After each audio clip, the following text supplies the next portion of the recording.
Hey guys, what's going on? It is Tuesday night and we are on for our weekly live show. Tonight, I got a special guest, somebody I've been working with for a few years now. Um, I've gotten several commissions done by him, and also he has a piece in my upcoming book, Nanite Titan.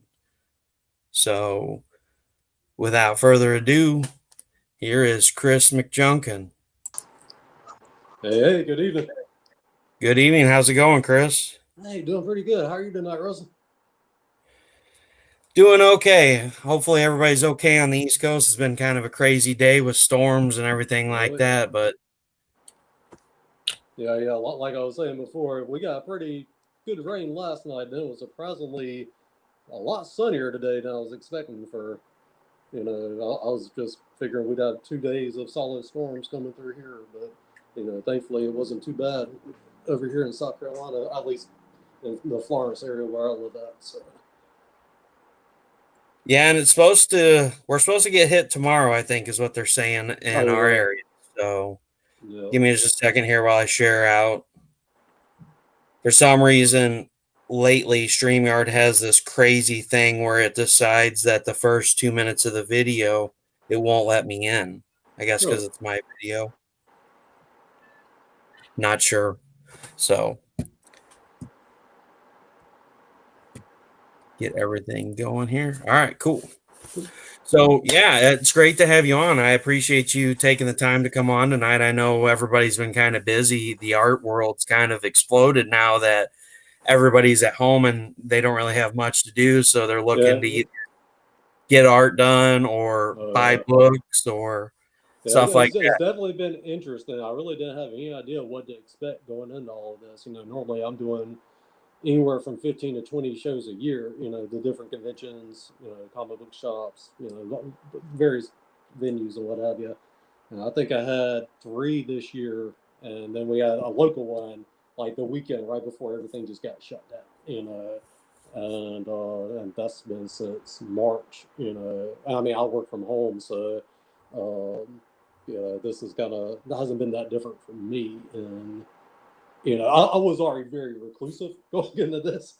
I'll go out and see friends and everything, but I mean, 90% of my time is already at home. I know a lot of people have to adjust to, kind of get into a different thing where they were being at home a lot more than they're used to. But yeah, it's definitely been an interesting time, that's for sure. Um, So, what kind of projects are you working on right now? Oh, let's see. Right now, I got some cards I'm working on for a new deck for Upper Deck. I've done a lot of sketch cards for them for their Marvel Masterpiece, Marvel Premiere, Spider-Man Far From Home set. Hold on, I'm trying to find some. Yeah, these are some of the official ones. Oh, now I'm still getting used to the camera thing here. So these are from various sets, like the Black Panther set, Marvel Premiere, Marvel Masterpiece. Uh, and a few other sets. So I got some new ones I'm working on for them, which I got to get those cranked out. And then I saw a buddy of mine. We're doing a jam comic, which for people who aren't familiar with the premise, is you get a number of different artists, and one artist will do a few pages, another artist will do another few pages, and I actually stayed up last night working on that for. We're hoping to have this done this sometime later this month. That's called Double Dare. It's published by my buddy Ryan Wingrove, Barebuck Comics. He's based out of the North Carolina area. Just really awesome guy. So it's a really fun project working on with several other artists that we know from the convention circuit and whatnot. And so yeah, that's going to be fun. We actually, just in time for the pandemic, we got the new issue of the Moral Stingray, which this is issue 3, and we just got issue 4 wrapped up, and then all the shows got shut down. So we haven't actually gotten that one published yet. I gotta get it printed up, but yeah, we're looking forward to getting that. That's like a whopping 36 pages of sequentials, which I mean I think issue 3 was like 20, the kind of standard 20, 22 page, which I like. This was a bit of a tag team effort, issue 3. because the original artist, Kevin Dant, who did the cover, you can see his work there. Sorry, still getting used to the screen. He did about the first half, and he had a really cool style. He did the first 2 issues, and then I came in and I did the latter half of the book, kind of starting here. And but yeah, the new issue we got coming out, which will be out sometime soon. Like I said, we still haven't gotten it printed up yet because normally we'll get it printed, take them to shows, and do them that way. But with everything kind of being shut down for the time being, yeah. So there's that. I'm trying to think of what else. Constantly doing commission-based stuff, so I keep pretty busy with that. Just got a new batch of sketch covers sent off to CGC. I should hopefully have those back here in a few weeks. But yeah, well, I think that's about it at the moment. So Yeah, speaking of CGC, I'm going to show off some of my collection that I have of pieces that I've gotten from you. Can't show all of them, though. Oh, yeah. But here is one of Chris's acrylic pieces. And everybody can still hear you, Chris, even though you're not in here. Yeah, I don't want to interrupt you. Yeah, those Vaporilla ones were an interesting task because those are done very glossy stock. Normally the sketch covers have like a cardstock similar to the paper we draw on. Those were done super glossy. And, it was so much so that it was actually hard to make the paint stick to them. So, but yeah, it made for interesting. Yeah, the Venomverse. This was actually the first piece that I found. That's what kind of turned me on to you back in November of 18. I found this piece for sale, and I was like, man, that is freaking awesome. You know, that was back before Venomverse got a everything. Right. Yeah, I got a couple more recent ones great to hear. Show you. Let's see. This was also done with the black acrylic paint. Oh, that is awesome. You know, this one I got from back in March, or no, May, excuse me. And then there's another recent one there. Venom with the Infinity Gauntlet. That one's pretty sweet too. Actually, Ed, who's in the audience right now, he has one kind of like that, only it's Thanos with the Infinity Gauntlet. Oh, nice. Almost the same layout. Mm-hmm. And that's a recent Wolverine Weapon X acrylic. Yeah, I love that one. I didn't think that one was even available anymore. Oh, yeah. Yeah, this is relatively recent here. So, yeah, this was from that May batch. So. Yeah, Ed knows all about how tough Vampirella covers are to work with. Oh, really? Another recent one there. This was actually done with acrylic paint. Now, this one was a kind of semi-gloss type of cover as well. So. But yeah, it's weird. Some of those sketch variants are a little tricky sometimes, depending on how glossy the stock is. But then you kind of, you fiddle around with it and figure out the best way to tackle it. So. Let's see what else I got down here from the recent. This is we'll say this was a mixture of acrylic and Copics here. That one. Trying to keep that light from glaring on too bad. Team Phoenix Joker there. Yeah, and actually, it's kind of a funny story. Whenever I had this one commissioned, because everybody knows, Vampirella is my favorite. So I was like, I've never seen a venomized Vampirella, so we've got to try it. Yeah. I know the perfect person to do it. So I actually commissioned Chris to do this Vampirella, and he sent it over, and I'm like, let's venomize the bats too. Oh yeah, that was cool. That was a lot of fun. And the bats turned out freaking phenomenal. Oh yeah. So much that it was kind of funny. I messaged Chris and I'm like, hey, what would you think if I got this as a tattoo? Would you be okay with that? And you're like, I don't care. I'm like, awesome. I know it sounds weird to ask permission, but I kind of feel weird asking somebody to use your art without your permission. Oh, man, that's great. Remind me, where's that? It's art. right here. There he is, right there. Oh, that was awesome. That was so cool, dude.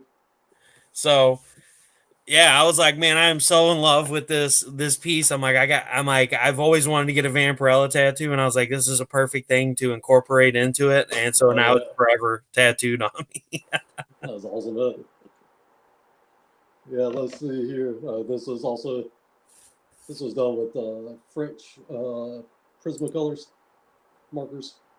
Kind of a one-tone type of from the new batch I got back in. So yeah, I'm trying to see what else I have. But yeah, I got the CGC. I got a bunch of got like a stack of portfolios. I didn't know, all the grabs. I just grabbed a little bit of everything. So, but, No, that's perfectly fine. I mean, it's been put that away. Whatever, Ed. what was that? Ed said put that away because I was showing off the tattoo. There's a little bit of a delay. There's like a 15, 20-second delay from when I got we you. I got you. and he said he hasn't tried acrylics on sketch covers yet. I might have to just give it a try. Oh, okay. Yeah, I'm seeing the thing there now. Yeah, yeah. Just like I was always hesitant about trying to do paint on sketch covers because, like, especially like the Venom and the Wolverine, because if you go too thick, you're. I think the Wolverine is actually a better example of it. Like I was worried about because you can see these areas are just cake black, of it kind of warping the cover. But it's a thicker paper stock, so like it's really not that bad. I would probably steer clear of like watercolor, anything water based. I think some of the Walking Dead ones way back when. I think I did Daryl Dixon kind of a portrait style with some watercolor, but you don't want to saturate it too much because you don't want to take a chance of warping the page. Another thing I always do just to be safe, because I try to be as safe as possible with the books when I'm sending the CGC, just for the grading purpose. Like I'm always like looking at them, like checking out the spines, make sure there aren't any tick marks, because but what I'll normally do is I'll take like when I'm drawing, I'll put a piece of paper behind the book to keep there from being any smearing on the backside of the blank cover, and then I also take a piece of paper and stick it in between like the front cover and the first page, so that if there is any bleed through, it doesn't go, because at least my theory is that they're pretty lenient on the cover part itself, as long as there's no dings like along the spine. But you want to protect the back of the book, because a couple of times when I was working on, I got some stuff on the back, and I'll lower the grade at the beginning of the grading. So Yeah, then you get the hated grader note, soiled back cover. well, okay. Here's the thing: if you ever see me post a cover that's two-sided, the reason there's art on the backside is I did something to the backside of it, so I had to cover it up. So, well, like I got you. I don't know if I got any in this batch. Where, nah, I don't have any. But there's a Mary Jane ghoul one I did where she's like a skeleton coming like out of the grave, and on the backside, the front side's in color, the backside's a black and white skull. And the reason I ended up putting that on the backside is there was actually smudging on the backside. So I knew if I just sent it in with just the art on the front, that smudging on the backside would cause the grade to go down. And so I ended up actually illustrating the extra image on the backside. And then it came back fine, because again, as long as there's an area where it's got art, they seem to be like, okay, cool. It's an understanding. But if you're messing up the rest of the book while you're working on, then it's like, okay, that's going to negatively affect the grade. I think most people are pretty understanding about that, but I've had a few people who are very much like, oh, if it's below a 9.8, it makes it a lot harder to move or so, So. Yeah, and that's a bad thing about CGC is they don't offer like CBCS does. You can get just an art grade.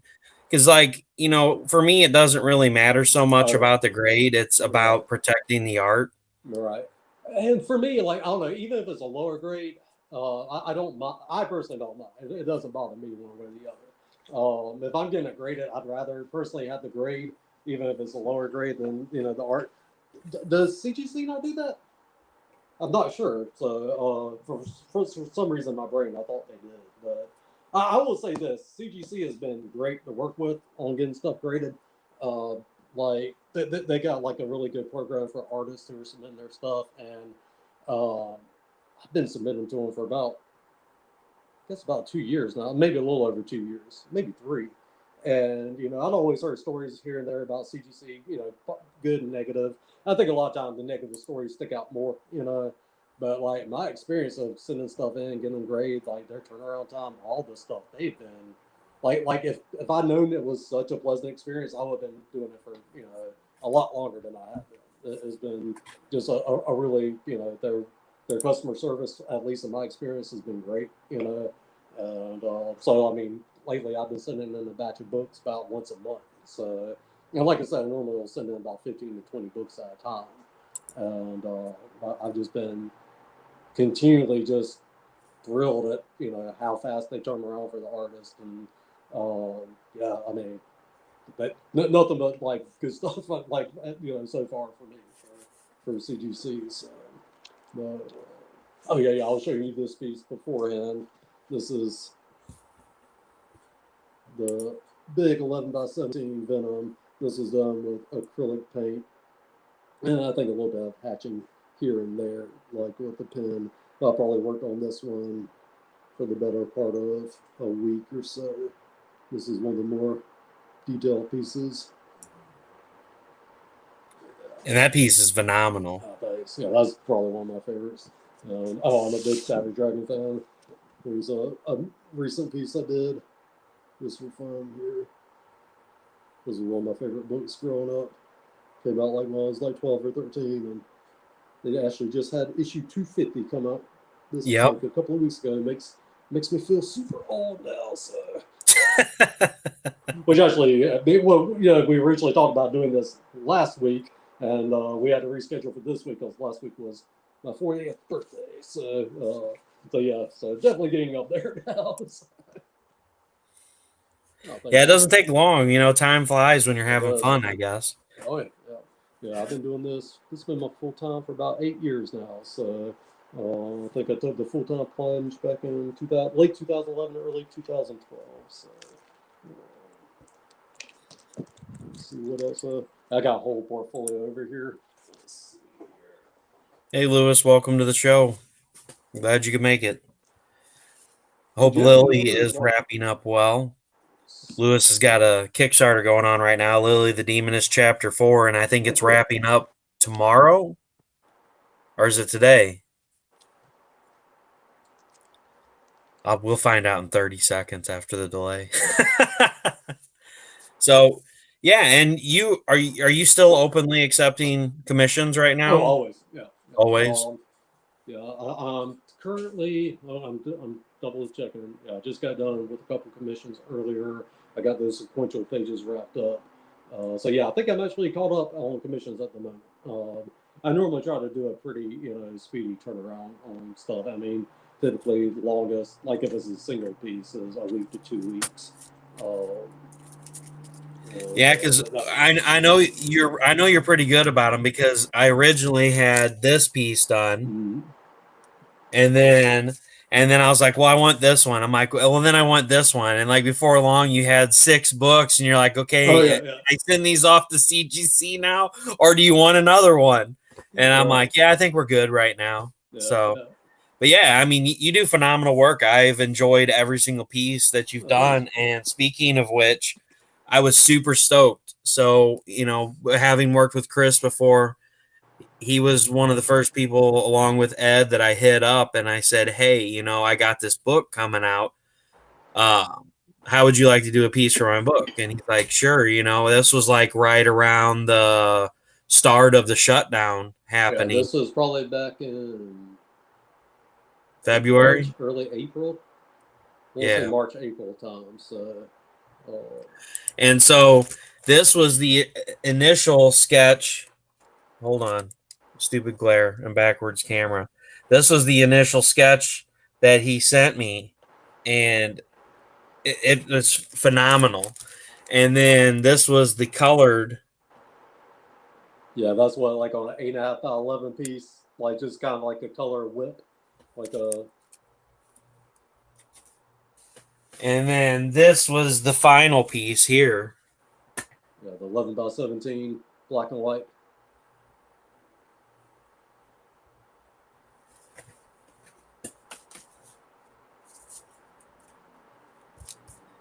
And here is the final piece that's going into the book, which is absolutely amazing. I mean, this piece turned out phenomenal. And that was the most fun with this project so far. It was, I reached out to Ed, and I had Ed Williams, is a good friend of mine. I had him do the base piece for like what I wanted the character to look like.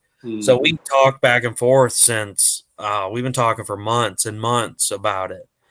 And so he was slowly, drawing up stuff. And I'm like, hey, do you mind if I start sharing this out? I don't want people to copy this, but I want, to use this as the base model of this is, what I envision the character as, because that's what Ed drew it as. And so it was a lot of fun to send that to you guys and say, okay, here's the basis for the character. Here's all the information about it. But here's the catch. I don't want you to draw it the way that you think that I want it drawn. I want you to draw it how you see it based on what I'm telling you. I want your interpretation of it. And you guys have all delivered. I mean, every single piece has been unique. It's been awesome in its own way. Everybody's has been, different. And it's really great because, not only is the reader going to have their own interpretation based on what they're reading in the novel, but as they go through the chapters, each chapter will have these pieces in it that they can say, oh, well, this is how this artist envisioned it, and they can start to kind of relate to the pieces. And the other cool thing is a lot of the pieces of art have some sort of significance to them. And we won't talk about yours because that's for a later time. But, several of the pieces like David Fought's, it's got the robot leg in it. And, Finn's has the ship with a shady character in it. And you got the ship firing and you don't know if it's shooting at Raziel or if it's shooting at the soldiers that are chasing them. A lot of chaos going on in the scene. And then you got Eve's piece, which hopefully will be done this week. I think you said probably Friday or sometime this weekend. I don't know. Good art takes time, so I'm not in any hurry. And then CB's piece I actually got yesterday, and that was the piece that, we were talking about before the show that USPS decided to try to kick a field goal with, I guess. Yeah. And so, his piece marks the 8th piece that's finished. Eve's will be the 9th. And then I have one more piece that has yet to be started. The artist has been real busy, but I think we're going to probably hopefully be starting in a week or two. And if something comes up, I've got some artists on the back burner, but it's really exciting. This has been a 10-year dream putting this book together. And then it's like, back in February, I started messaging all you guys. I'm like, all right, I want to get the art done. Because I knew if I spent the money and I got the art drawn up that there would be no turning back from it. It would be like, well, I'm just going to let it slide because then my wife would kick my ass because, I've spent this money getting all this art done. And she'd be like, no, you're going to finish this book or else you're moving out. So it was kind of an incentive to get my ass in gear, so to speak. And so I would imagine too, seeing the finished pieces are like you get a jolt of creativity every time something new comes in too, so that's like a good thing to have, like, exactly. I can talk as an artist, like in a vacuum, like it can be very hard sometimes to get motivated, so like anytime I'm doing like a collaborative thing with somebody, be it a commission like for you or like the little art jam thing I was showing earlier from my buddy Brian's comic, just being able to get that feedback or get that, the outside of our four walls of our house, type of interaction. So yeah, I mean, like anytime, it's just always like a boost, so. Ed says he's going to kick my ass. Hey, the same can be said about him. So Ed, we were talking earlier about, me starting art exposure. Ed was kind of one of the first ones, along with Finny the Great, that I was trying to get into doing the live drawings. And so we're still working on it 2.5 years later, but I think we may be close to setting a date. So the same goes, ditto. But yeah, I mean, and it has been great. I mean, it's been awesome seeing you guys do these pieces and to see your imaginings of, you know, what my character looks like. And it's been really great too because it inspires me to know that I'm able to describe what I'm wanting through my words and that you guys are visualizing what I'm trying to get across. So that way I know that I'm being descriptive enough in the book to actually paint a picture for the readers. And so that's been a lot of help too, being able to know that I'm actually doing what I'm wanting to do.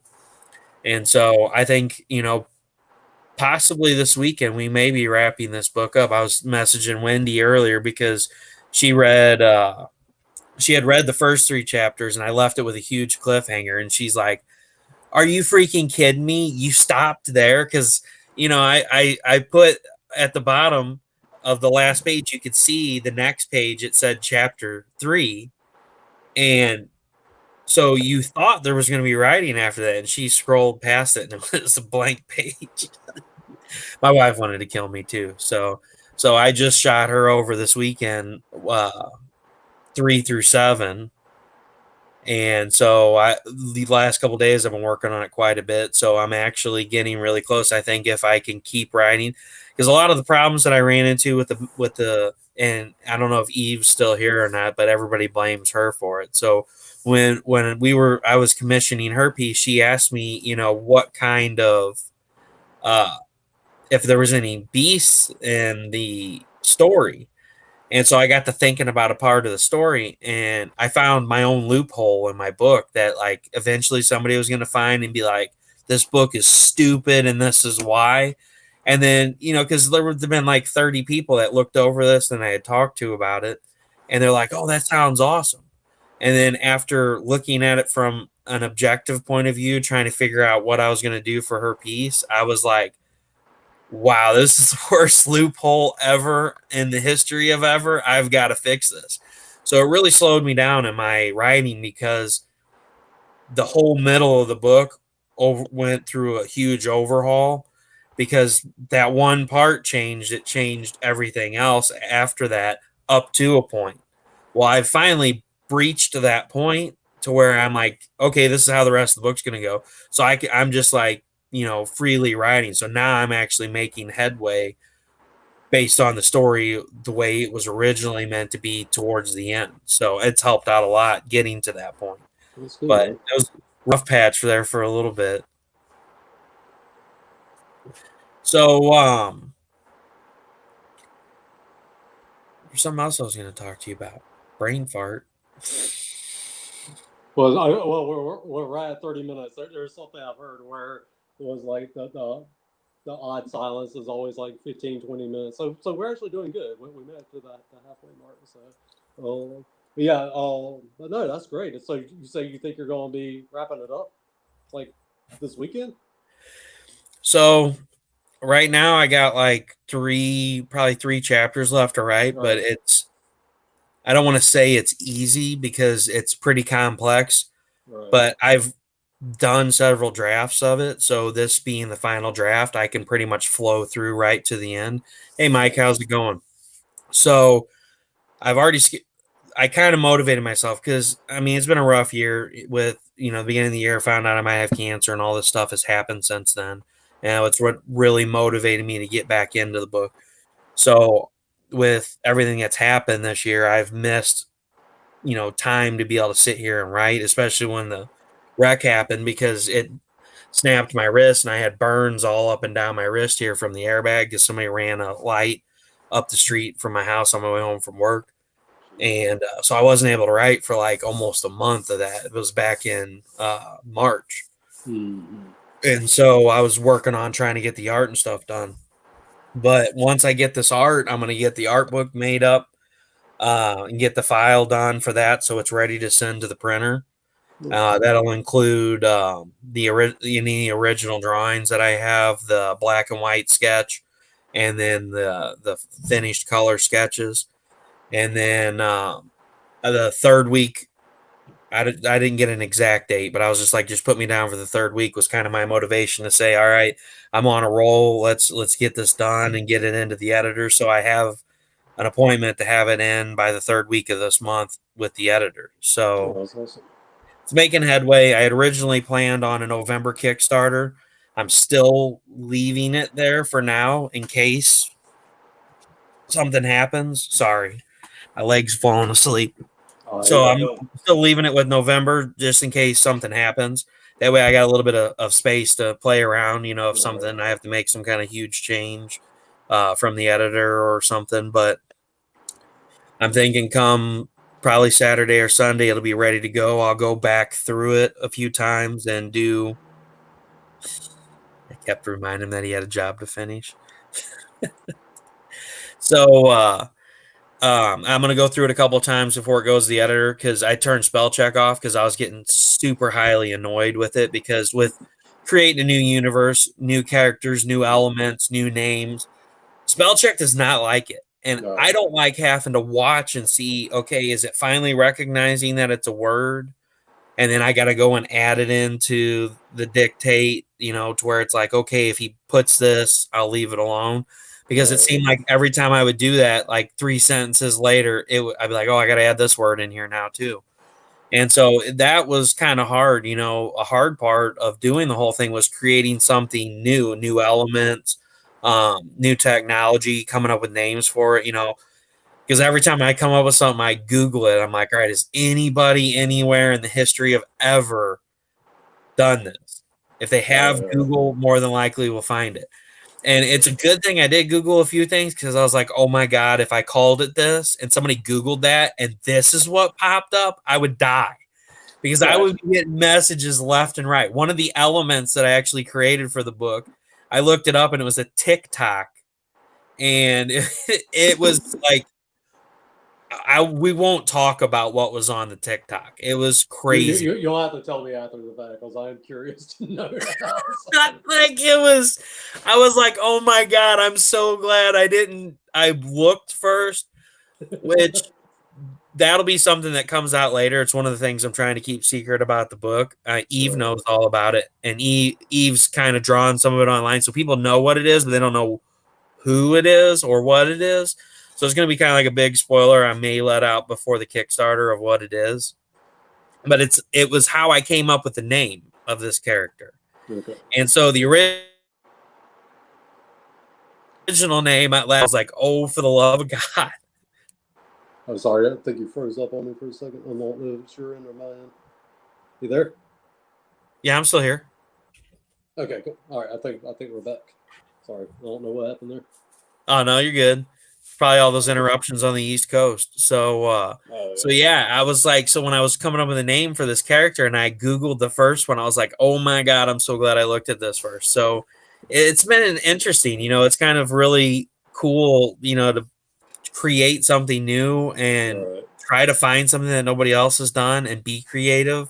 Yeah. But you find some really weird crap when you start Googling stuff that trying to come up with something new. It's like, oh, somebody already thought of this, and oh my God, what is this other way with it? So yeah. So I'm very eager to see the finished product. So I'm very much looking forward to it. So. Well, I appreciate that, and yeah, I mean, definitely. I'll have to share some of it with you for now. I'm being mean to. Sorry, someone was like, "Did I miss Chris's art already?" So we just did that. Oh, wait, on the back. Round two. And Mike, yeah, no, I'll show off some of Chris's art here in a second too. We got plenty of time to show off cool stuff. So I got more pieces over here. I'm just showing the same stuff again. Yeah, you guys want to see stuff, all you gotta do is ask. Actually, I don't even know if you've seen this piece. This is actually based kind of off of. Oh man, don't be showing me that. My wife just came down here. Showing you what? Nothing. Showing you what? It's a Vampirella acrylic. Oh. No. Hey. I'll private message you later.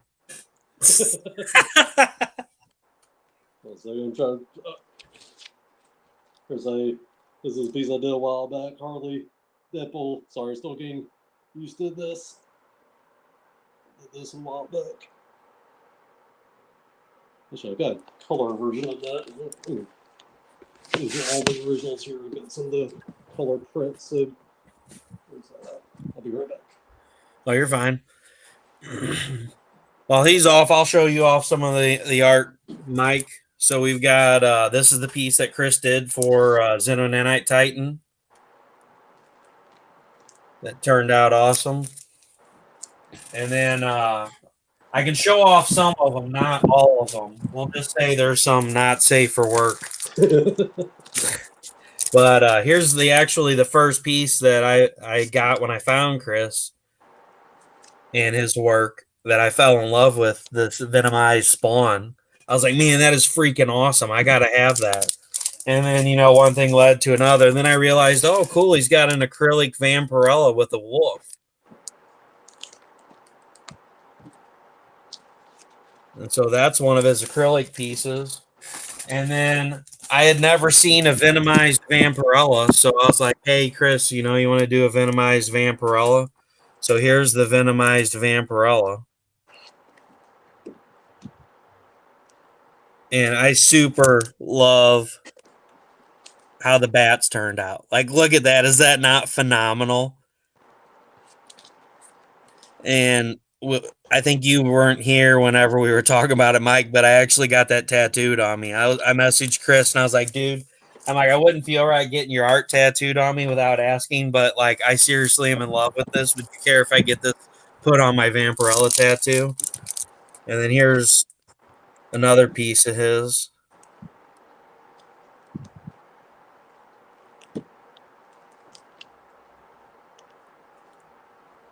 Carnage.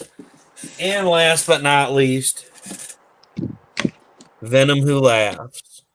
Oh yeah, that one was fun.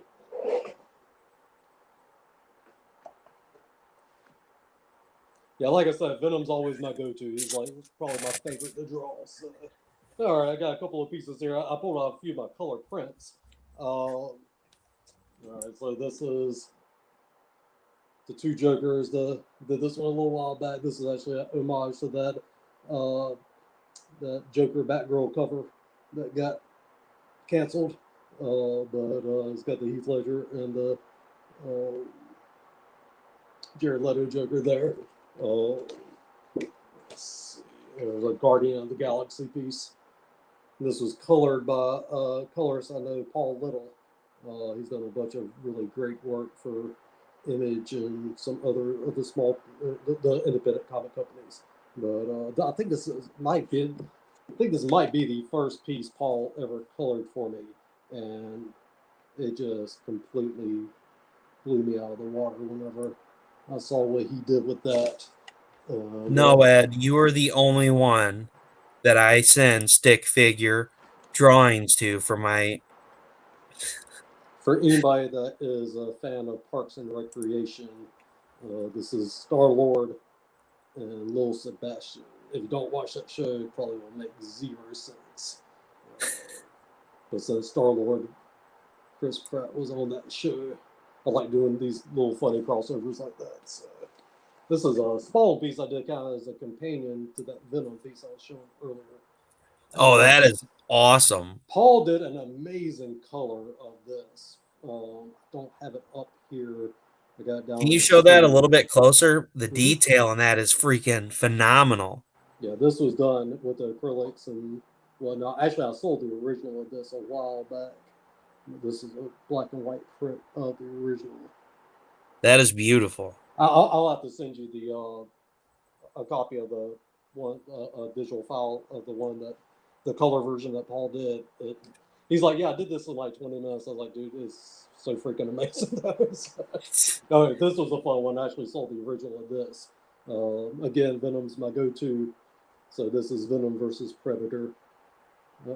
And this is another one Paul colored, and I imagine he probably wanted to kill me with all the detail I put into that. The dude just does amazing color work. He's super fast too. So. Well, As that's what I much was as going I to say. enjoy I mean, doing, the nice thing about you putting so much detail in it is it shows off his ability as a colorist to be Oh, able to work with it. but yeah, as much as I enjoy doing the color work on the originals, like with Copics and paints and whatnot, I hate coloring on the computer. So I'm never happy with the way I color on the computer. So a lot of these print pieces, Paul is great. He's super professional, does amazing work. Actually, here's another PC color from me a while back. This is the Wonder Woman there.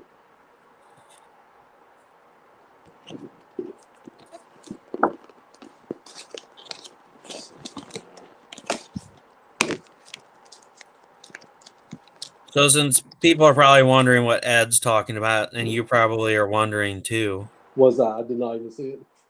Oh, he asked about did I send you stick figure drawings too? Uh, So this is a true story. This is actually what I sent Ed. I don't know how well it's going to show up on here. Hold on, let me turn my brightness down. That'll probably help a little bit. So this is what I sent Ed. I said I wanted the mountains with the sun rising through the mountains with trees in the background and uh Dracula laying against a rock with Vampirella over him, both in monster form. So yeah, that was my awesome artwork there. And then so actually you're in luck, Ed, because I actually have the piece here because I got my commission bent out. And so here's the piece that resulted from the stick figure oh, drawing. that's awesome. That's really cool. Yeah, it turned out great. Yeah, that was great. Except for the fact that Ed was probably about ready to strangle me for using the for the Dynamite cover, because this is one of the older covers. Because this is from one of the ones from 2014 when they had that really bad, like anything you used on it wiped off, like you were talking earlier. It's like glass and you use a dry erase It's like marker. dry erase board, yeah. Yeah, if you put it Yeah, on the ink first and then try to color it, just disappears. right off it It goes. doesn't even smear it. Like you would think it would just smear the ink. It just like disappears. It's weird. There's a Miles Morales there.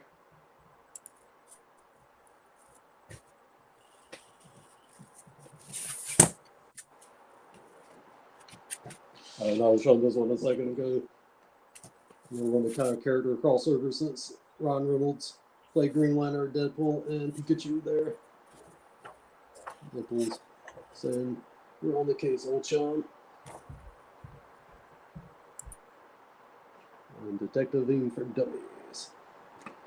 But yeah, I kind of vacillate between styles. I'll do the super gritty stuff like the Venom and the Skull stuff, and then I also, hey Max, sorry, my dog is barking at me. Oh, you're good. What? That's all right. My stick figure drawings have evolved. This is my Stuff Wilson Naughty Fairy cosplay cover. Nice. That's awesome. So everybody would think that Steph and I hate each other, but we've got a good relationship. So like we go back and forth. We're like, kids, we have cheeky banner throughout the week, and people are like, oh my gosh, Steph will knock on me hard. Hey, I'll be right back. I gotta go let the dogs run outside. Oh, you're good. Hey, Colin, what's going on, buddy? Showing off some of Chris's art. Since you're just now joining in, he's got to go let the dogs out. I am going to. I'll show you some of the art that I've had commissioned by Chris. So here's one of his pieces in a black acrylic.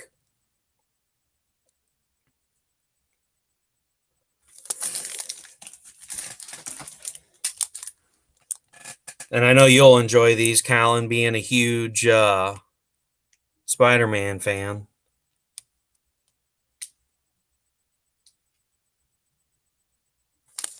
Oh, Chris is back. Yeah, got a couple of more new ones I got back recently from CGC. This is another acrylic one. Venom on the black. This is actually a black sketch cover, whereas all just the logo on the front side. So those are interesting. to mess around with. And then another interesting one is Spawn 285. They did as a half sketch cover or a half blank. So the Carnage side here was originally all white, and so the side with Spawn is pre-printed, and the side with Carnage was all white, and that's also kind of like how those glossier ones where the ink will just come right off if you try to ink it and then color it, because it's just a regular cover. It's not cardstock. It's just a fully gloss cover. Let's see if we get another one.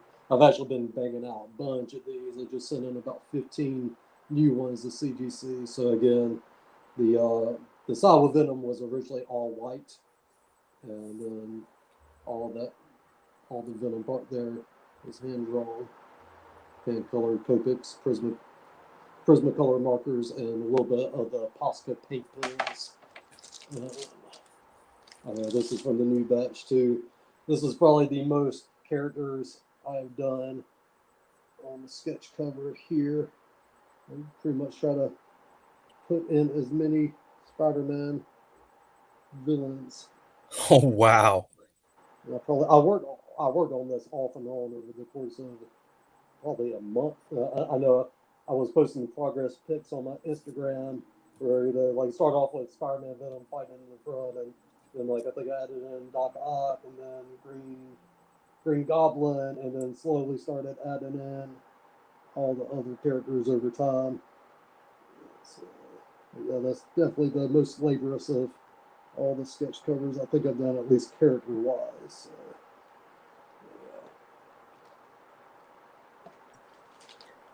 And for those of you that missed us talking about it earlier, Chris has an open commission list right now. He's caught up on his commission. So if you like any of these pieces you've seen tonight, most of them are available. And everything I've shown here, and I also have the prints as well.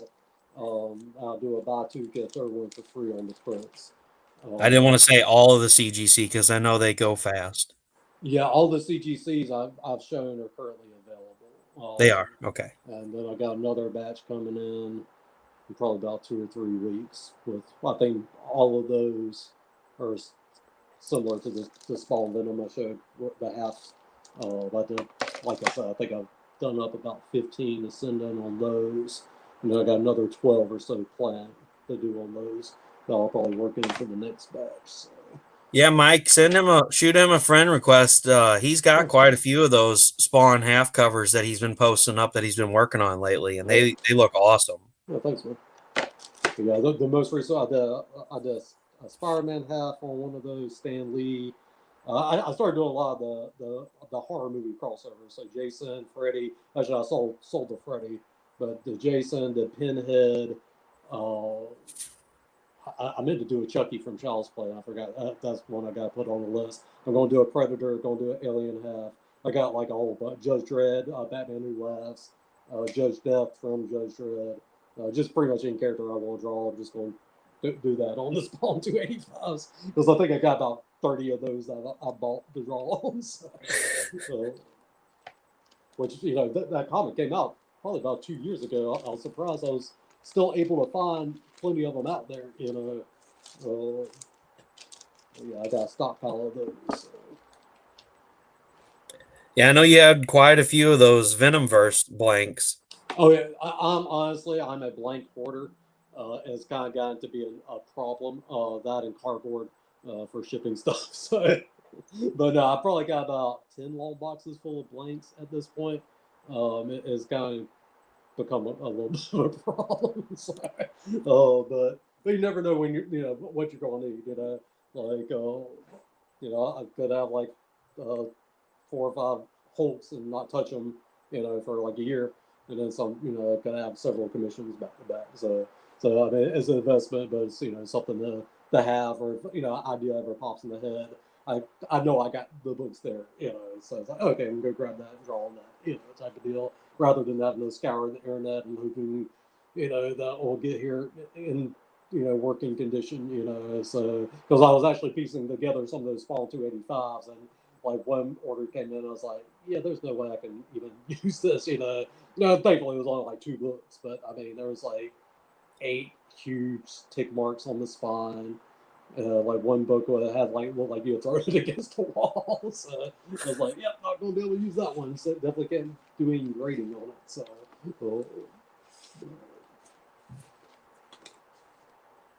Yeah, and then you run into the problem too, like with the Hulk books. I haven't seen a blank Hulk book in forever. yeah. Like the one that I had commissioned with uh for Roderick for Christmas. Ashley Marsh did an actual him as the Hulk. Right. I can't think of the word that I'm looking for, but a realistic picture of Roderick as the Hulk. Or And like a portrait of him. yeah, a portrait. Thank you. There we go. Yeah, it was a portrait of Roderick as the Hulk and as Spider-Man. And I'm like, do you have any Hulk blanks? Because like I hadn't seen any in like almost a year. And she's like, It's oh been yeah, a I got a while. couple of them laying around. I was like, okay, cool. Right, yeah. No, it does happen where it's like there'll be a drought where like I haven't gotten a request for or an idea, request or a commission or an idea, and then like I'll just be like, oh wait, I'll have a whole string of either commissions or concepts, and yeah, you never know. Like, I mean, I remember there was a point where like on the Savage Wolverine, they did a blank for issue 1, issue 6, issue 13. So they were doing one like every few issues. And then other stuff like, I think it had been years since they done one of Ghost Rider. And they finally did the Ghost Rider recently, which is a black one, like the Venom is, where it's just a black cover with the logo on it. And I mean, I think that was the first time. I think they may have done one off with where it had a different logo.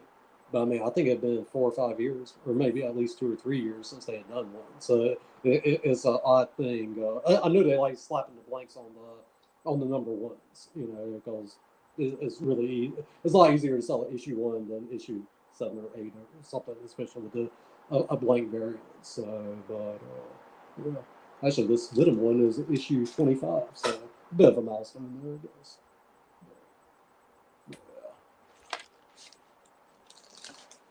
Have you ever done any Punisher stuff? What's that? Have you ever done any like Punisher stuff? I've done a few commissions. I know I've done a few off pieces here and there. Haven't done a Punisher yet that I really loved as far as like the sketch cover goes. I know I did a few. I think it might have a Punisher, and say a couple of Punisher cards there. I did. That's over there. Ghost Rider there. So yeah, I don't have any Punisher sketch covers up here. Friend, actually, hold on a second. I did see something here earlier. If I can dig it up, I don't have the color version of this. It's not the right portfolio. And this a second here. I did see this. If I have it up here. Yeah, like I said earlier, I got like a stack of portfolios here, so it's just a matter of. So yeah, I did this one. This is more of a cartoony one. But this is done. This was done as an homage to the first appearance of the Punisher, and the color print actually had the Netflix logo in the background, like he's sniping it, like he was sniping Spider-Man on the original first appearance of the Punisher. So, but like I said, that's a more cartoony, fun one there. I'm trying to think if I've got anything up here more of the gritty look, but I don't think I do. 1 second here.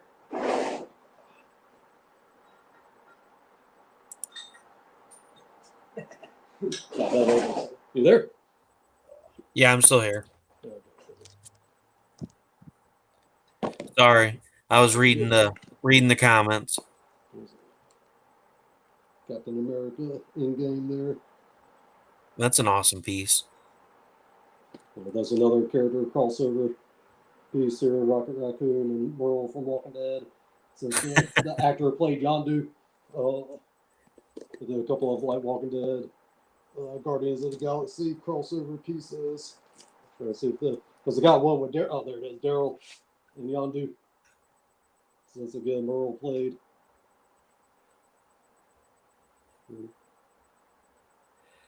Got little baby Groot as dressed up as Negan. Groot. And then there's Negan. Jeffrey Dean Morgan played the dad on Supernatural. So Negan. Oh, where's Steph at when I need him? What's that? I said, where's Steph at when I need him? He'd get a kick out of that one. Oh, yeah. I got actually. Here's somewhere I got a color print of that. In my footprint for it.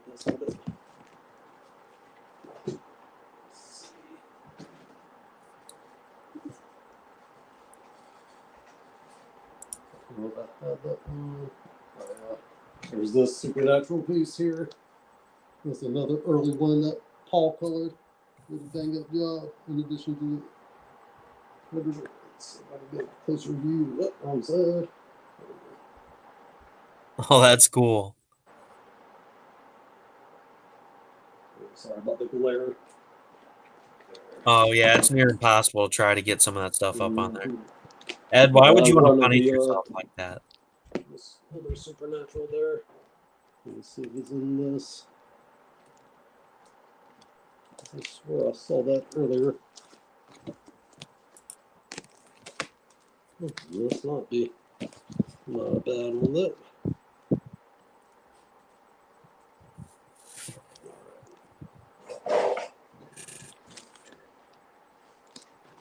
A little more of my acrylic pieces there. Loki. Thor. I'm done with the acrylic paint. That was a fun one. Again, Venom's always one of my go-tos. Venom versus Carnage. Actually, here you can see this is the layout for another piece. Kind of like how you showed the one earlier of yours where I did the smaller version first. I did this, and actually, if you look close, you can see the perspective grid, blue line there for the buildings. And you can see it on that side too. So And see, I like that how you sent that step by step, because it's cool to see how the process of it. Yeah. And normally I'll pencil smaller, and then I'll blow it up, blue line, ink it on the 11 by 17 size. I'm trying to find this sample here of had a Batman one I'd done for Batman Day at the local comic shop a while back. And I think I had like a side by side of like the smaller where you can see the grid stuff, and then where I blew it up and inked it. But Ed, I was talking about this comment. I said, why would you want to punish yourself like that? You said you wanted to try one of those Spawn half covers. That's what I was talking about. A lot of fun. So again, though, do not try inking it and then coloring it. You got to color first and then ink, or else it's like dry erase board. It just comes right off. And actually, most of these I don't even touch with ink at all. I just go straight from like a loose pencil and then just color them in. And it's weird how the color gets pushed around, almost like painting, like kind of an oil paint type, just because it's just so glossy. So.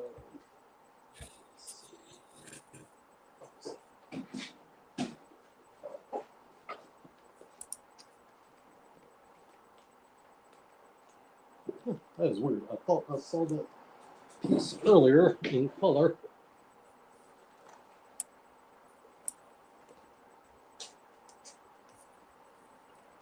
That's an old favorite of mine there. Ghost Rider. This is actually originally done with black acrylic paint on watercolor paper, which gives it some kind of neat textures. Same thing with this Wolverine here. Kind of a dry brush effect on watercolor paper. Give you some kind of cool effects. Both of these were done the same way.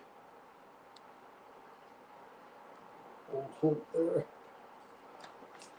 Oh, those were from about since 2013 on those. Any of you guys watching, if there's anything that you guys want to see that Chris has done, or some examples of his art of any characters that you haven't seen yet, don't Don't be afraid to speak up and ask to see some of his stuff.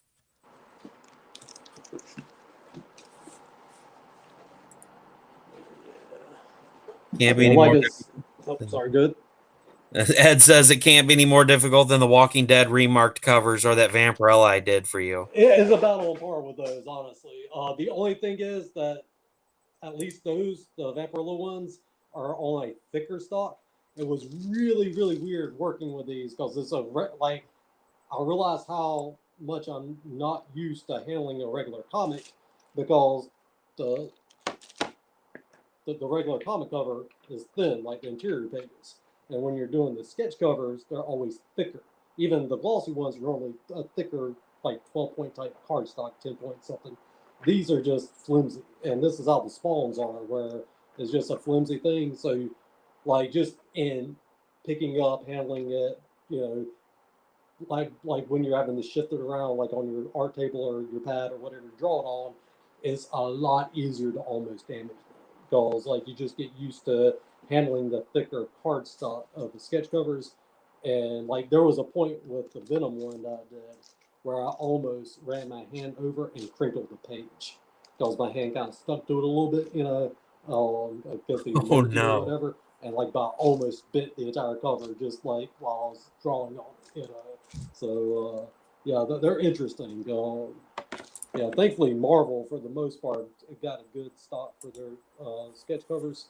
I've noticed that Dynamite still has that issue to some degree, which I mean, granted, like those, I think most of those Vampirella covers were from about 3 or 4 years ago.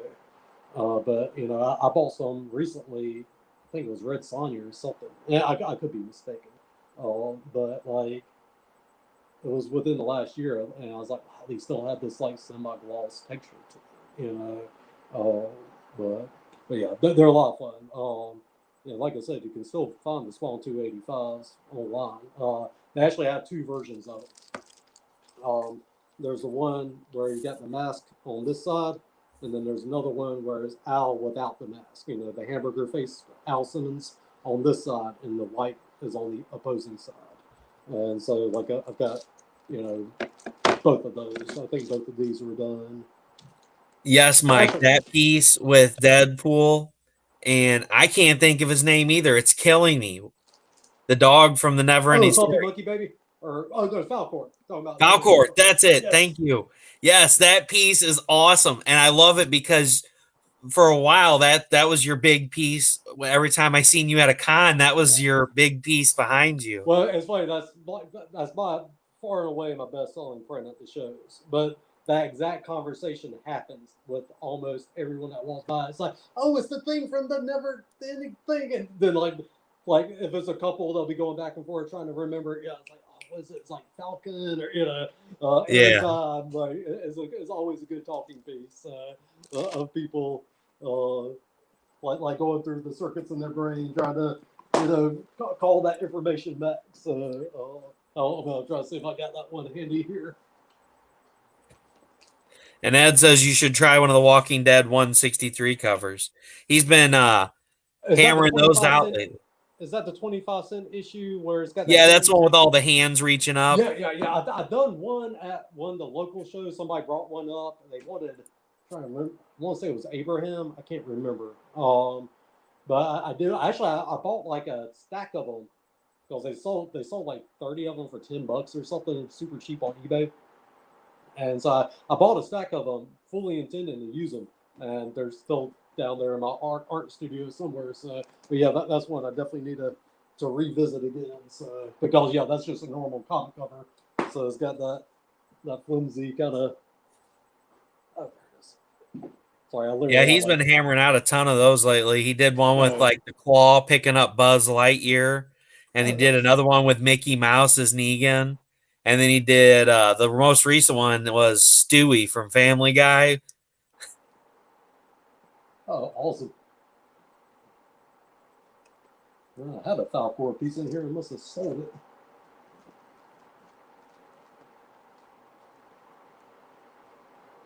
I'm not seeing it there. I was going to pull that up since we were talking about it. But I unfortunately do not have it upstairs. Yeah, don't feel bad, Mike, because I have the Neverending Story, and I've watched it actually recently, and I could not think of the name of it. I'm like, Dude, oh, that's such a damn good movie, man. oh, it is. Like that was directed by Wolfgang Peterson. He did Air Force One.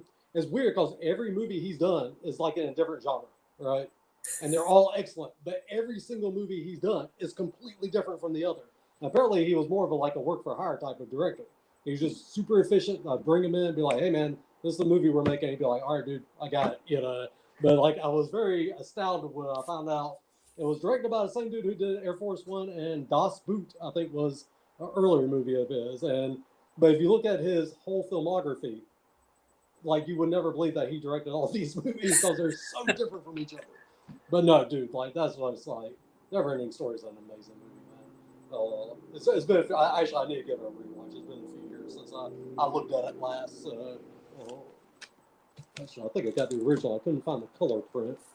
And see, that's what's fun about, the movies that we watched back when we were kids is now that I have kids, I'm like, you guys are going to love this movie. We're watching the Neverending Story. We're watching the Goonies. We're watching all the Ernest movies because I don't care what anybody says.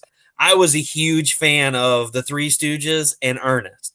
Like the only Ernest movie that I don't have and I can't find it to save my life is Ernest Goes to School. I have all the other ones. Oh, really? And so before my wife and I had kids, when my niece and nephew would come over, I got them addicted to watching Ernest. So every time they'd come over, Ivy would be like, I want to watch another Ernest movie. I'm like, yep, coming right up. Let's do it. Oh, wait, that's right. I sold that piece. I was like, I can't find the Falcor in here. And I forgot I sold it online a while back. That's why I couldn't find it. I thought I was losing my mind there. I mean, Goonies is another one of those great movies. Back when we were I kids. haven't seen Goonies in ages. That's one I definitely need to give a rewatch. Yeah, I got a whole list of things, and then I end up watching. Actually, I'm watching the TV show 12 Monkeys right now. Really good. My brother kept recommending it over and over. I just got done watching that series Dark on Netflix about time travel. I think it's a German produced. It's Netflix produced, but it was done in German. It was interesting. It's like 3 seasons. And he's like, dude, if you like that as a time travel story, like check out 12 Monkeys. So, I mean, I think we all saw the movie back in the day. And, Bruce Willis. And, like, I started watching that show. It was made for a sci-fi channel. But it is really, really good. Like, you can tell the budget in spots, It's like, okay, they're doing what they can, But, like, story-wise, it's 4 seasons. And I think I'm about to wrap up season 2. That's been really good. So, sorry, I'll just start writing about TV shows. Oh, no, you're fine. I was laughing at Ed because he said, hey, you guys.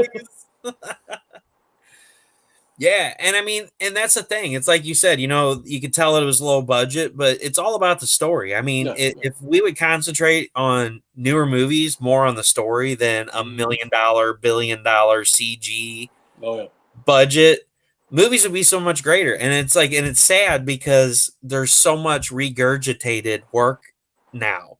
Like, they redid RoboCop and then they keep redoing all these other movies. And you're just like, what?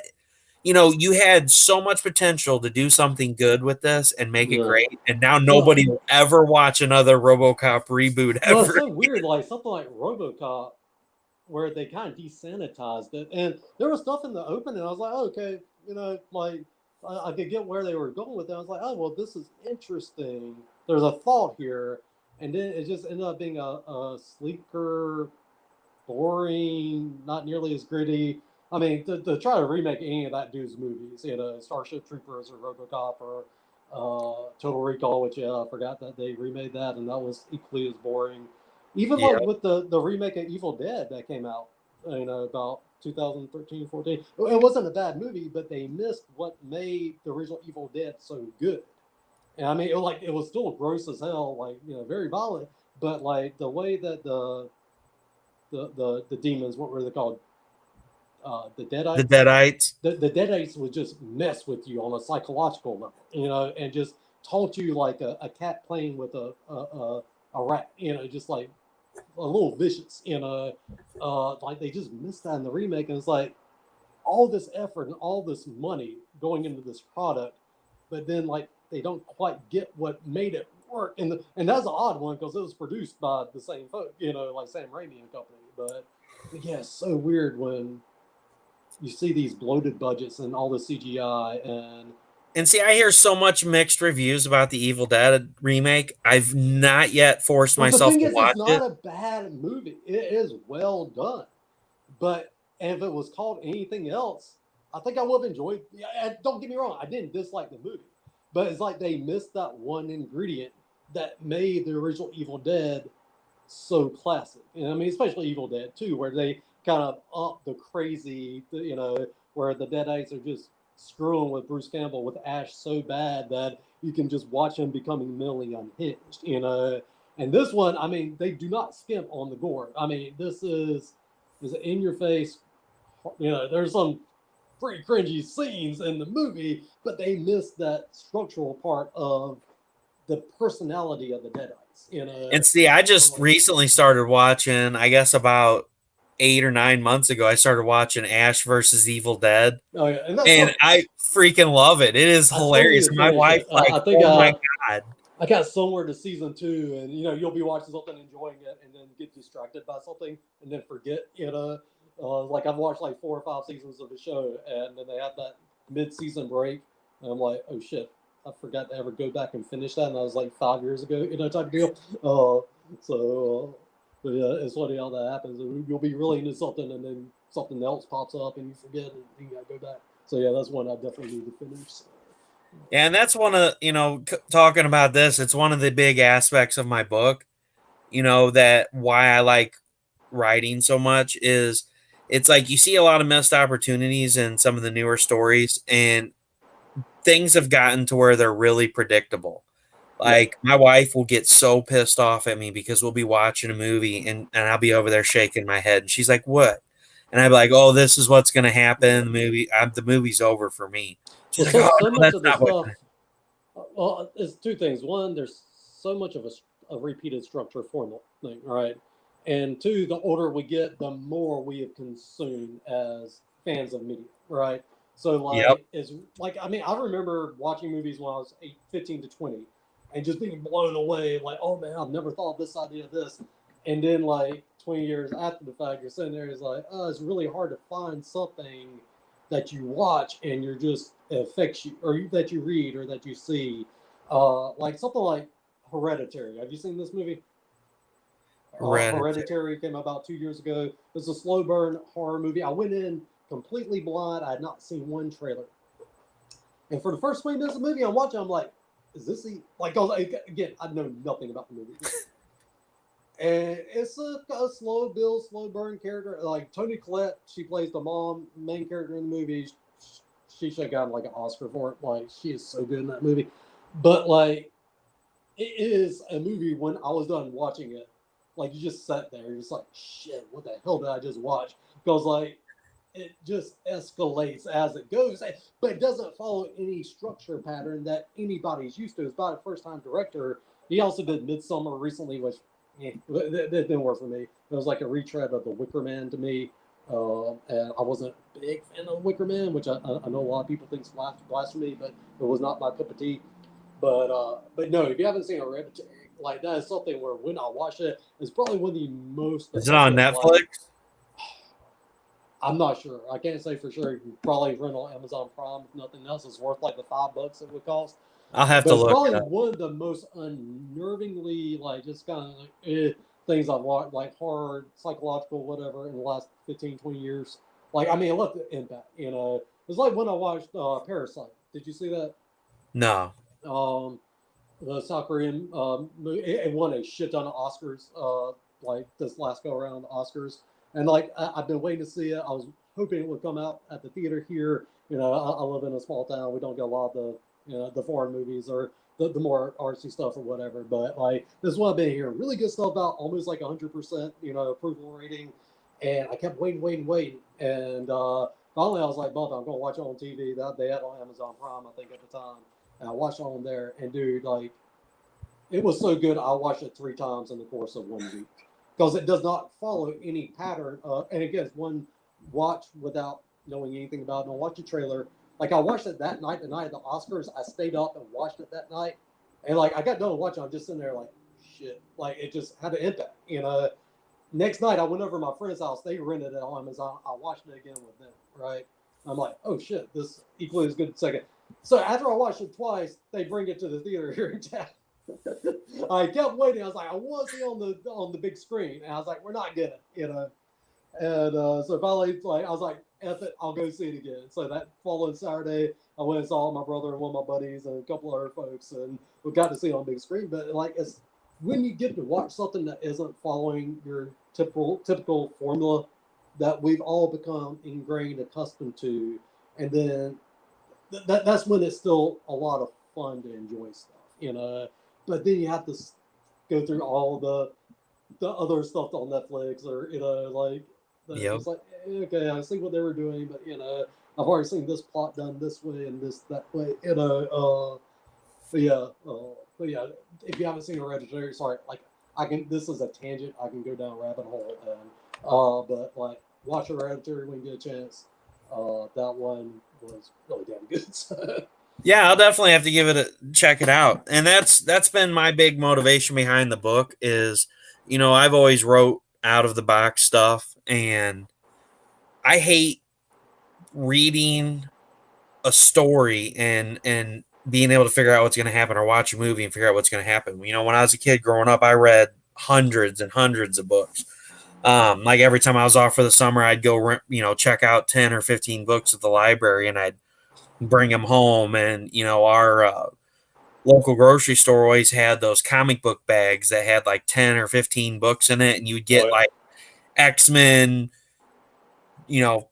300, and you just get random issues of stuff, and it was kind of you would jump in a story, you had no idea what was going on. It's like, okay, I need to go back and get these because this book is good. But reading all these stories, you start to get, like you said, everybody follows a certain path. Everybody, they start to become really predictable, and that is one of my biggest goals of writing this book is making sure that you have absolutely no idea what in the hell is going on.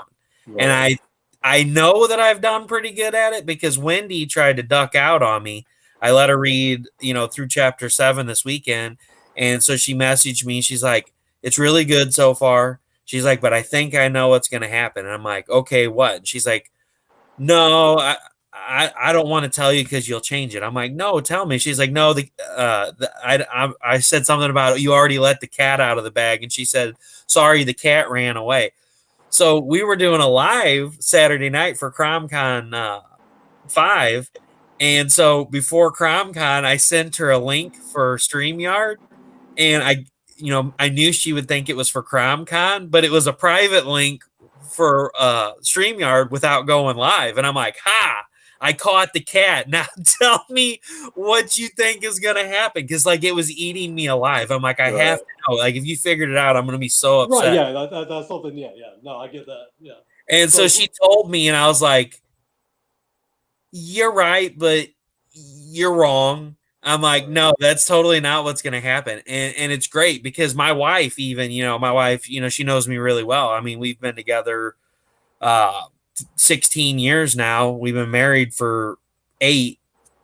And it's like she read the story and she's just like, I didn't know that you could do this. And it's like, I used to write a long time ago and I had the plan to do these books, and then I just kind of like let it go.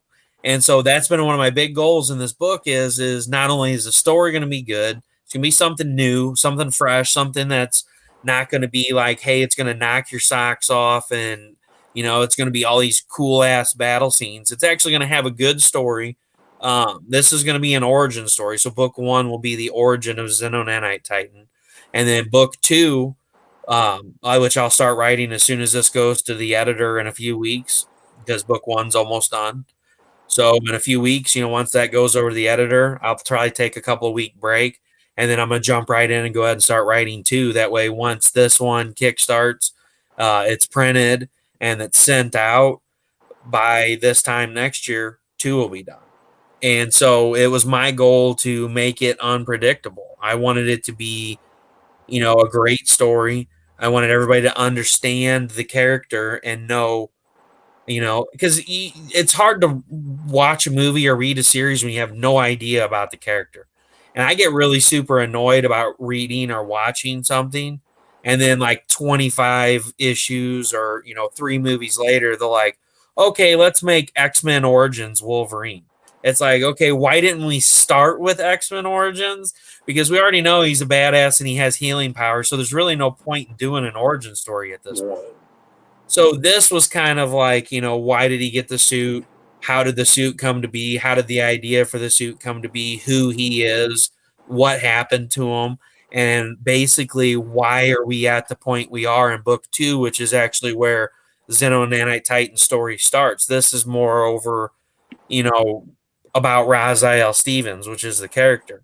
So, it's going to be a crazy ride because every single bit of the story, when you think you know what's going on, it's going to change on you, and you're going to be like, what the hell? I mean, and I want that, and that's my goal to achieve that, because that's what makes it worth reading.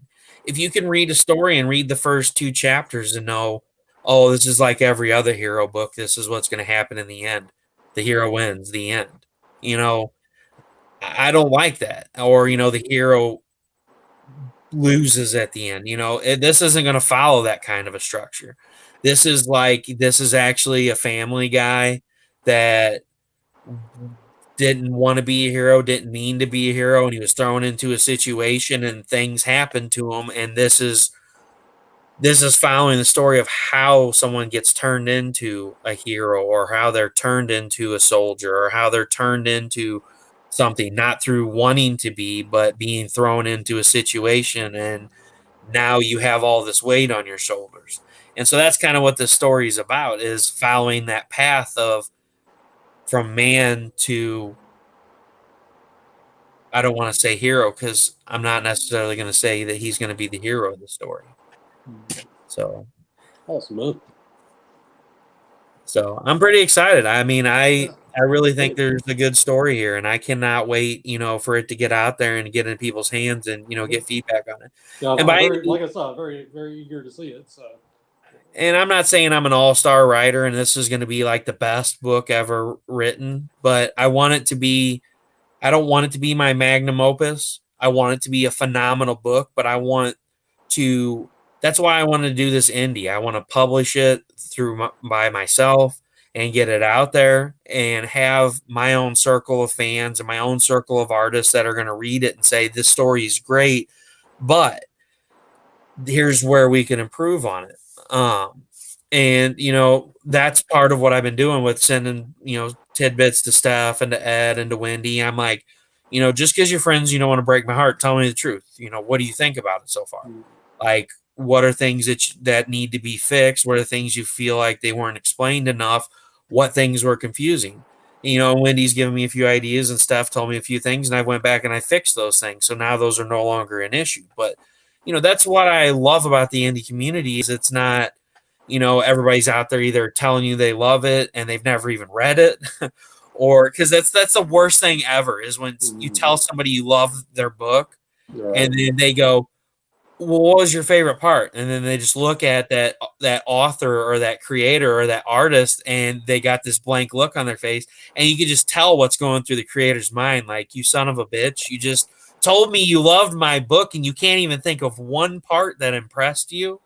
And I don't want that. I want people to walk up and say, man, your book was great, but you could do a little more of this and it would be freaking awesome. And I'd be like, okay, cool. Thank you for that information. And I'm going to actually take all that feedback, and I'm going to, by book 3, I want book 3 to be my magnum opus, and to be like, this story is badass and phenomenal. And eventually after book 3, I'm going to try to do, I have enough material and I have the layout for a 3-book trilogy, but I want to eventually hang off on 3 and turn it into a comic book series down the road.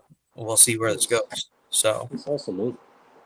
I'm pretty excited about it, and I really appreciate you being a part of this project. Yeah, man, my pleasure. Wendy was on here earlier. She's got a piece in the project. Ed's got a piece in the project. I don't know that you've seen their pieces on there or not. This one is Ed's here. Oh yeah, that was really cool. And oh yeah, duh, I sent them to you. Mm-hmm. This is what happens when I get up at 3 o'clock in the morning. And then this one is Wendy's. Wendy's is awesome too. Oh yeah. I saw that one too. Yeah, that was really cool. Yeah. And that was a fun experience with Wendy because Wendy's like, I was like, hey, put some explosions in the back, and she sent me a picture, and she's like, all right, I added some explosions. She's like, what do you think? I was like, oh, we can make the explosions a little bigger, and so like I could tell like the smile on her face, and she's like, oh, okay, yeah, no problem, I can fix that. And like before too long, it's like all it is nothing but explosions in the background. There's a Awesome. tank with the top blowing off in the back. She's like, I love this piece. I love all the explosions. I'm like, we'll have to make another piece for book 2 with, twice the explosions. We'll get it out of your system. So Awesome. I'm really excited for this, and I really appreciate you, taking on this piece. And I look forward to getting it out there. And for those of you that are in here that haven't seen, I will show it off again. The file that I have is too big for StreamYard. That's why I can't put it up on the screen. StreamYard's up to the limitations yesterday, but it's still not big enough. Let me know. I can send you a smaller version of it if you just. Yeah, and I was gonna do that, and I was so busy writing last night, I forgot to downsize. I was gonna make a JPEG out of it Gotcha. and knock it down to because it has to be under 10 megabytes. Right. So I was gonna knock it down to like a 9.7 JPEG file, and I totally forgot to do it. That's cool.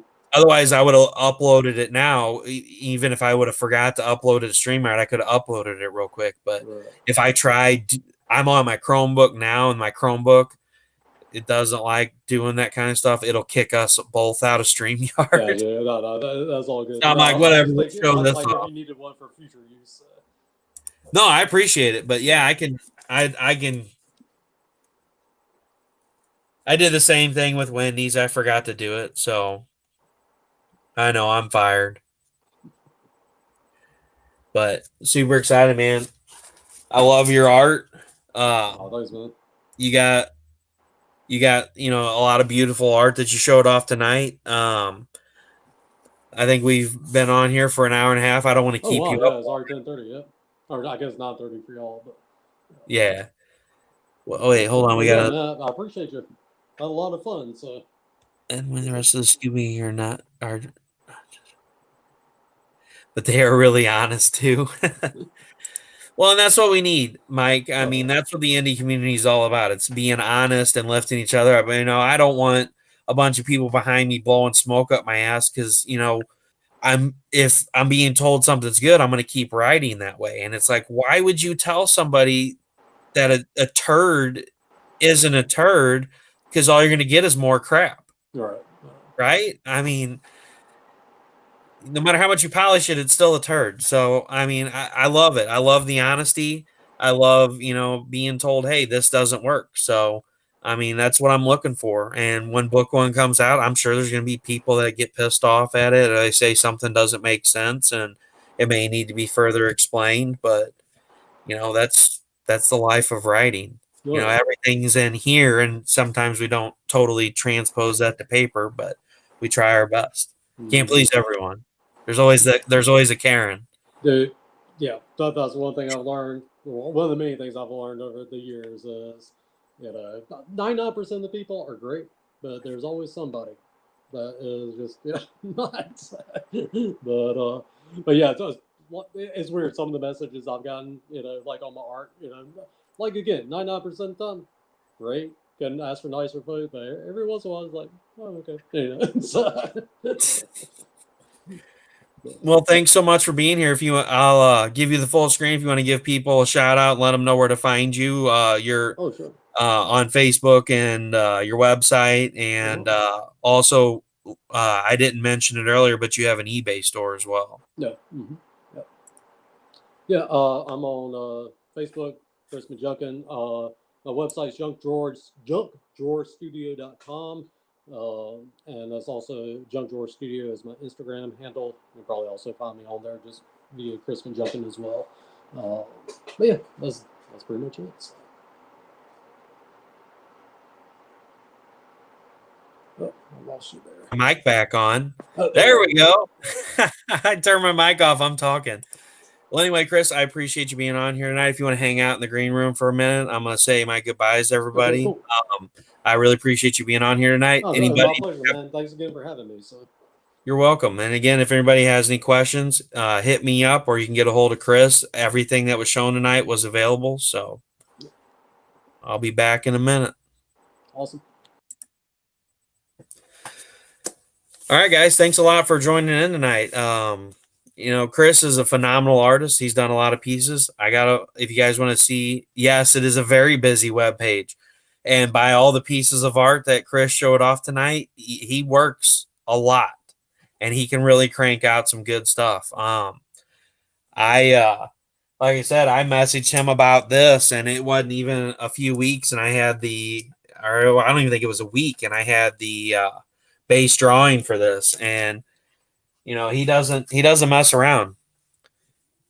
No, thank you, Mike. Thank you for being here. And thanks for being here, Ed, and everybody else who's been here tonight. So definitely check out his webpage, junkdrawerstudio.com. Hit him up on Facebook.